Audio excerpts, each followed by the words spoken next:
Ahoy there, Captain Benzie here, coming at you with another video from Eve Echoes. Today we're going to be pausing things for a brief moment and having a look at the new daily login rewards that the developers have just leaked as something that are going to be coming when the game goes live on August 13th, because yes, we do now have a confirmed launch date. Now, what I'm going to do in this video is we're going to have a look at what these daily login rewards are, what you'll get, how they work, and what kind of impact that's going to have on the early development of Eve Echoes. And of course, I'm going to give my opinions and why I think, spoiler alert, that this is an absolutely terrible thing to implement. But we're going to go over that in a moment. Now, before we jump in, if you do enjoy the video, let me know by hitting like on it, subscribe to the channel for all things Eve Echoes, and ding the notification bell to know when the next video goes live. Let me know what topics you'd like to see me cover in future videos by commenting down below, and of course, come join the Catskull Cartel Discord. The public channels there are full of a very friendly bunch of people who will gladly give you any advice and help they can in regards to Eve Echoes. We just love talking all things Eve Echoes. Talking about help, if you do want to go the extra mile to help support this channel, you can do so by joining me over on Patreon. Details are at the bottom of the screen now. Every dollar, every pledge really does help, so thank you all so much. That said and done, let's have a look at the daily reward logins and what these actually mean. So you'll see I've had to split this into three sort of graphics. I'm going to be doing this on my phone, scanning between the ones on the left, between these three images. Now, on the left-hand side, for future reference, is the Alpha rewards. Everyone will get these. Omega will be the rewards on the right-hand side. So we're going to have a look at these and talk about what they actually mean, what this means going forward, and how it's going to impact the game. Now, to start with, I will say straight off the bat, I actually quite like the Alpha rewards. The Alpha rewards, I think, are really cool. They're really, they're a good way to get you started in the game and to keep you coming back in every day. Yeah, sure, it means you have to log in every day, but you know what? You can do that while sitting on the loo. It's not exactly a difficult thing just to open the game quickly for 30 seconds, collect your rewards, and then shut it down again. Heck, do it on your lunch break or something. The Omega side, however, I have some problems with. Now, as we look at the early days here, what we basically are looking at insurance vouchers. Obviously, if a ship gets destroyed, you can use an insurance voucher to replace the ship, though the fittings are gone. Along with, on the Alpha side, some skin safes and weapon rig safes, which we'll come to in a moment. A couple of skill point injectors here and there. More destroyer skins, ship rigs, cruiser skins, SP, and a broken Yanjong engine, which is just a collectible. That's part of the Museum Arcana sort of thing that we saw in the beta. No one really that I spoke to touched on it all that much. It's just the cool collectible items that you occasionally find in the game. Now, for me, that's all cool. You've got the A-Type and B-Type destroyer skin safes. These basically you open up and it says here, the Holy Throne of Tier 4 trainer destroyers, choose one from each safe, untradeable. So you get one safe there for the B-types and one safe there for the A-types. You open these up and you choose a skin for the particular ship you like. So if, for example, the A-type skin for a Tal War trainer or an Algos trainer or whatever, you choose the one that you want. Now, the Omega side of things, however, again, we've got free skill points, 1,000 skill points by day 2, an insurance voucher, a ship safe. Choose from one Tier 5 cruiser. Now, things like the Rupture and the Stabber, the Caracal and I think the Moa was the other Tier 5. Things like this. And the Vexor definitely and stuff like that. Congratulations, day 4, here's a cruiser. Day 5, a skill chip, medium missile torpedo operation to level 4. You basically use that skill chip and you get medium missile torpedo operation straight to level 4. If you've already trained that, it'll refund you the skill points you've already used to train. Day 6, medium drone operation to level 4. Then frigate skin safe. And, oh, this is where things get worrying. Day 8, Day 9, and Day 10, you get the Zhan Yu prototype destroyer, along with 5 of the returned small jet stream decomposers, and 3 of the returned macro particle stabilizers. Now, we're going to come back to those in a moment, because those aren't the most worrying thing on this list. No, Day 4 and Day 5 are. Day 4 and Day 5. Day 4, congratulations, here is a free cruiser of your choice.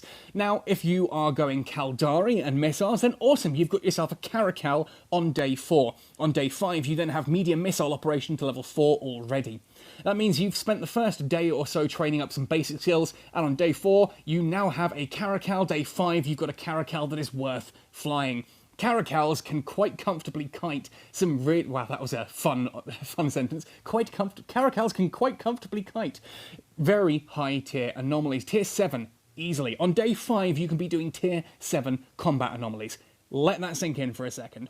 That itself worries me. Beyond that as well, we simply have a situation here where cruisers. Why do you want to do mining or industry? No one's going to be making ships for a while because everyone's getting free ships, free cruisers, all this kind of thing. What's the point in industry if everyone's getting free ships? Okay, it's not everyone, it's only the people who've gone for Omega, but let's be honest, that's going to be the vast majority of people early on. Now, straight up, this also means medium missile torpedo operation is on day 5. Drones are on day 6. I haven't seen cannons and lasers on the list yet, or railguns. Those are your second week at the earliest, meaning you are going to be using missiles early on. If you are like me, wanting to use more things like cannons, if I wanted to be going towards a stabber, if I get a stabber or a rupture out of the ship safe there, I don't get that skill until much later on.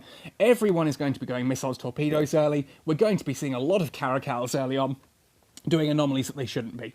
Then, of course, at that point in the game anyway, no one should be doing tier 7 anomalies comfortably on day 5. That shouldn't be a case. Apologies for the dogs barking. Day 8, day 9, and day 10, as I said, we get the Zhang Yu prototype. This ship itself, I don't rate it in the long term. Once you get it to a point where you have to actually build this ship yourself and pay for it yourself, skill into the decomposers and stuff like that, suddenly the Zhang Yu prototype does not become overly powerful. Here, however, yeah, the fact that that is being... The problem we had in the beta was that these were just given away for free, and that's the exact same issue we've got here. No one has to build it. Anyway, let's go on. We're going to come back to those later on. Looking at the alpha side, industrial rig safes, which we need to talk about actually. Ultimately, these look like the rig safes are prototype rigs. They appear to be like cannon rigs or missile rigs, that kind of thing, or here industrial versions that are not as good as the standard rigs, but hey, they're free, so they're better than nothing, which I actually really like. It means that industry is not affected, but you still have, you know, you still get something from it. Insurance vouchers, again, weapon rig, prototype weapon rigs, choose one from each, safe, untradeable. Basic, like a prototype cannon ambit extension, maybe. I don't know, which to me, I think it's going to be like, you know, oh, if this is normally a 7.5% damage increase, that particular rig, the prototype version only gives you a 5%. It's better than nothing, but still not great. Again, free skins, and free SP. Shipboard scanning and warping guide, again, it's a collectible idea. And then we come to the right-hand side. Zhang Yu prototype Lunar Eclipse skin, permanent. Venture Trainer Wealth Explorer skin, permanent. Happy with those. Happy with those. Those are really cool. Medium laser operation to level 4, medium railgun operation to level 4, and cannon operation to level 4. No, go away with this. I don't want just to have free skills in all of the weapons. I would rather just be given the skill points, because those skill points benefit everyone. This just throws a load of stuff into the mix, which causes a lot of problems. Day 16, suddenly you're fully trained in using ruptures. Oh, and you can also use like the medium railguns and medium lasers. You have everything off the bat. Your skills mean nothing. There's no point in Omega training any medium weapon skills. You're going to be getting it to level 4 for free. That itself is already worrying. Add in the fact that cannons, if like me you want to go cannons, that's day 16. If you're going missiles, day 5. I've got 11 days extra to wait before I get my free skill. I may as well just train it and get the SP back, at which point, why give me the skill and not just the SP? That's what gets me. If they want everyone to try everything, I'm all for that, but go with smalls. What you've done here is given everyone a cruiser and the ability to fly it effectively, which means no one has to make a choice when it comes to skills, and industry takes a massive hit as well. As we go down, insurance vouchers, more skill points. Again, I get the point that it's going to look very boring if it's just 10,000 skill points every couple of days, but at the same token, that's better. It gives the player more agency and choice, and it keeps industry, etc. going nicely.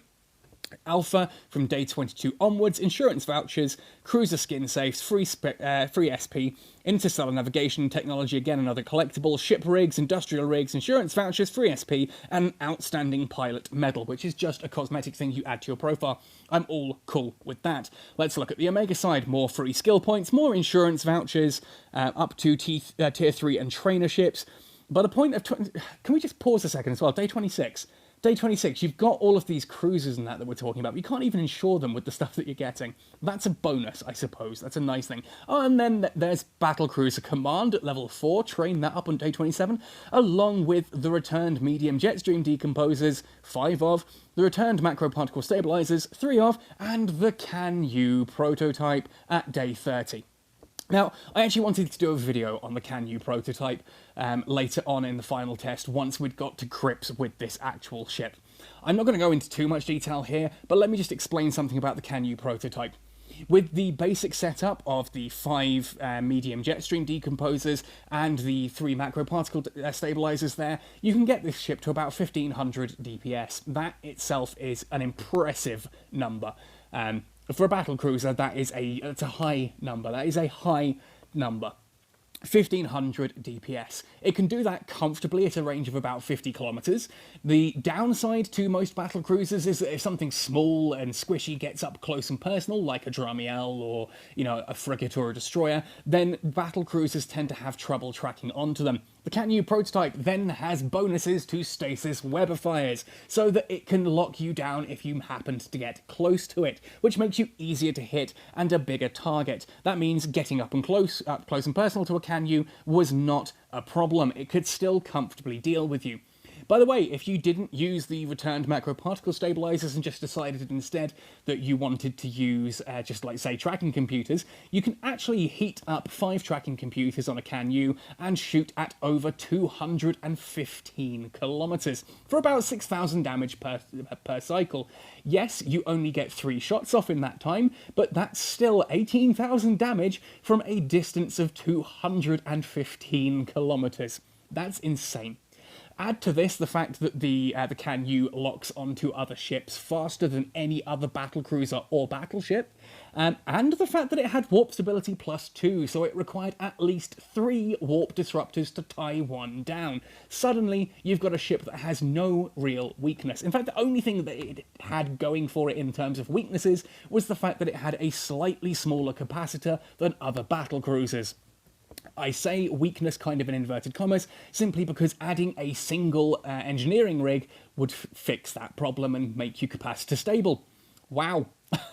The Can-U prototype was the biggest problem with the beta. When people started flying those, it skewed everything. Suddenly, PvP was just Can-U prototypes everywhere. Ratting was super easy. You can do a tier 9 anomaly comfortably in one of those. 2 of them together will take out a tier 10 without breaking a sweat, semi-AFK, comfortably.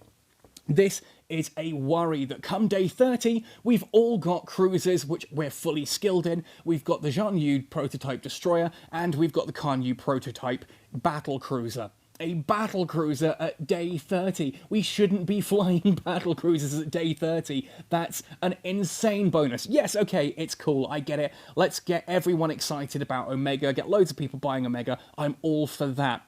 This is not the way to do it. This is handing out way too much that massively impacts the game. Someone put in the Catskull Cartel Discord, I'm really worried. I'm really worried about starting up mining in low-sec and null-sec when on day 10 we're going to have Can-U prototypes all over the place.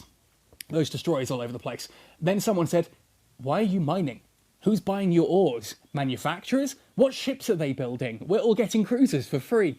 And I sat there and thought, that's a darn good point. We're all getting free cruisers, followed by a free destroyer prototype, followed by a battle cruiser on day 30. It's like that really does impact industry and mining really quite hard. I don't like the weapons chips. I don't like the inclusion of the Can-U and the Can-U. To me, no, those shouldn't be in there. Keep it as free skill points, keep it as the skins, keep it as the little rigs. I like the rigs, I like the skins, that kind of stuff I'm all for. In fact, you know what? Even that ship safe, the one that gives you a tier 5 cruiser, if you change that to a tier 5 cruiser trainer, I would have much less of a problem with it. This, on the other hand, this is a situation where ultimately those of us who do go Omega are going to have one heck of an advantage for the first month. We are just going to be showered with some really nice stuff with almost no consequence to any of it. We can quite comfortably be flying any cruiser of our choice with a good enough skill set to do some real damage with it. That negatively impacts mining, manufacturing, everything. It means that ratting basically becomes the only insanely lucrative way to go forward on day one, and that is a concern. And needless to say, we are in the Discord at the moment giving a lot of active feedback on this directly to the developers. I would encourage you that if you do agree with me, you head through to the Eve Echoes Discord as well, into the feedback channel, and politely give the devs feedback. They're not going to listen if we just get outraged and start calling them names. Talk to them politely about what you like about this and what you dislike. For me, I love the skins. I love the skin safes. I love the permanent skins. I love the insurance vouchers. I'm happy with the skill point boosters. I'm happy with the rig safes. I'm happy with the collectible items. I am not happy with a battle cruiser that has insane abilities being given out at day 30. I'm not happy with day 10 we're having a faction destroyer, and I don't think that we should have cruiser like the medium turret skills and the battle cruiser command and all that kind of thing. That's just an insane amount to be giving out to people. Anyway, though, that is just my thoughts. Please do let me know in the comment section down below what you think of all this. Let the devs know what feedback you have, but please give it in a positive and constructive manner. Otherwise, thank you ever so much for watching this video, folks. Always happy to chat all things Eve Echoes with you guys. Very excited for launch on August 13th. Happy sailing, and see you in New Eden.